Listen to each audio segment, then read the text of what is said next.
Hello everyone! Welcome to my YouTube channel.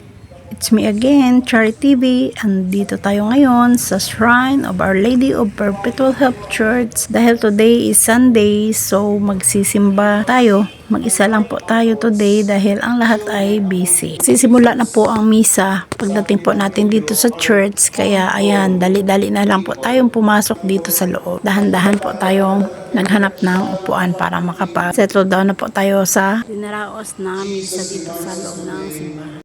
Guys, tapos na po tayo magsimba. Ganyan po kalapad at kalaki ang kanilang parking. Isang mapagpalang araw na naman po ng linggo ngayong araw dahil ngayon ay Sunday.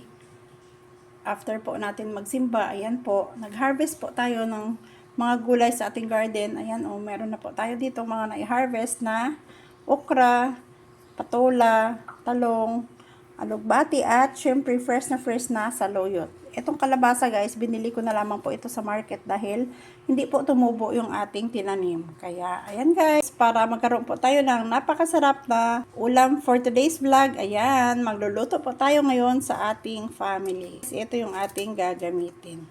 And then, meron din po tayo guys nabili na, ayan o, 2 piraso na isda. At ayan, pinakat ko na rin po siya para maipagluto na rin po natin.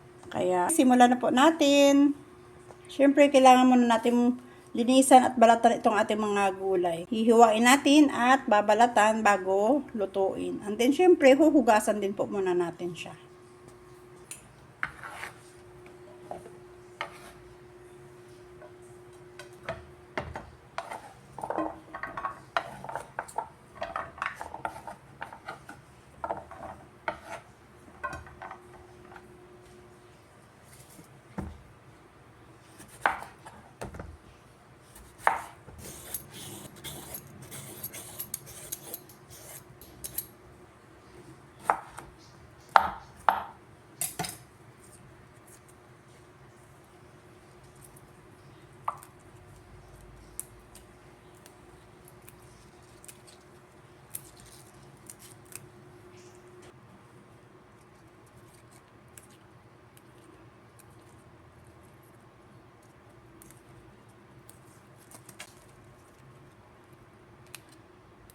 Dahil tapos na po nating maihiwa at mahugasan lahat ng ating mga gulay, ayan, simulan na po natin ang pagluluto.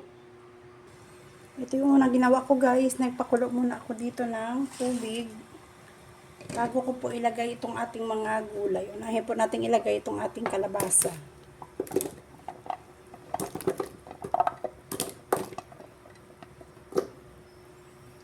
Antayin lamang po natin siyang lumambot ng saglit and then sunod naman natin ilagay yung iba pa nating mga gulay.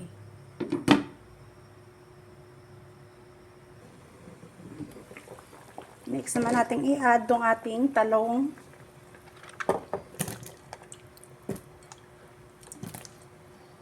Ang purpose nito guys, na binabad ko po siya sa tubig para hindi po siya umitim.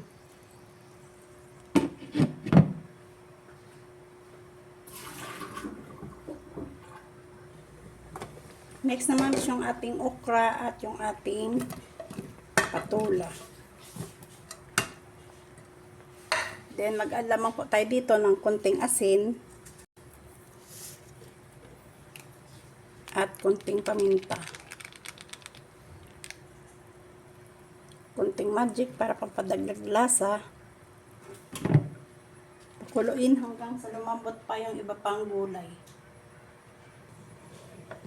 And lastly, itong ating alugbati at yung ating saluyot.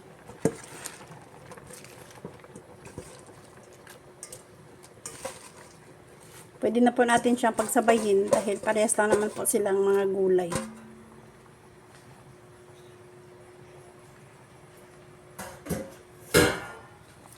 And then, halo-haloin ng konti.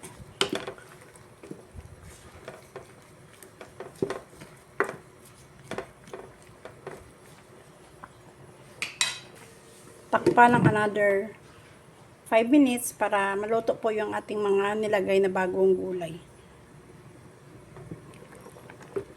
And there you go guys. Our laswa is cook. Ayan siya oh. Ayan. Luto na po yung ating fresh na laswa. Ayan o. Para naman po sa ating nabiling isda, ayan, gagawin na lamang po natin itong paksiw. Ayan o, maglagay na lamang po tayo dito ng sangkap na bawang, sibuyas at loya. Ayan, pinaghalo ko na po silang lahat. Then mag-add lamang po tayo dito ng laurel para pampadagdag lasa din po. Ayan o. Lagay tayo ng 2 piraso. At saka yung rack na rin na laurel. Then mag-add po tayo dito ng konting toyo.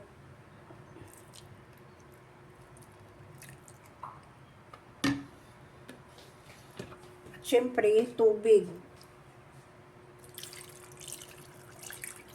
Ayan, tansyahin lamang po natin siya, guys. Syempre, maglagay din po tayo dito ng asin para pampalasa sa ating paksiw.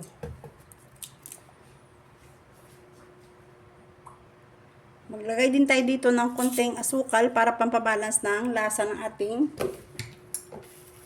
paksiw. At saka mag-add po tayo dito ng sili. Ayan, pampadagdag kulay. Dahil mas masarap po siya pag may sili. And then, yun. Takpan na po natin at isa lang na sa ating kalan.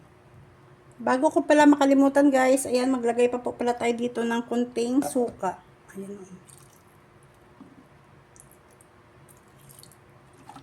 At ayan. Salang na po natin ito. Lutuin na hanggang sa kumulo at antayin lamang po natin ito siyang lumambot. Ayan guys, kumukulo na yung ating paksiw. O, tignan nyo guys, o diba, ang sarap niya.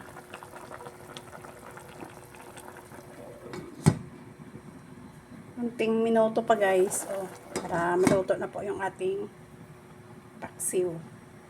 Then, mag-add lamang po tayo dito ng konting oil.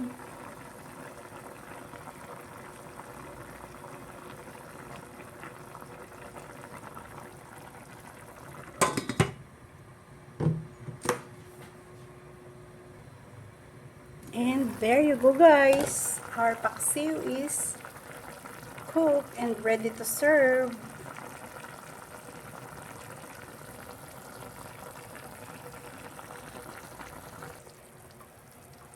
Yan oh.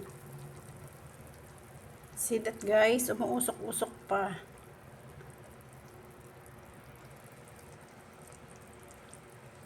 At ayan na nga guys, ready na po yung ating laswa at paksiw. Abangan na naman po ninyo ang ating susunod na vlog sa ating YouTube channel.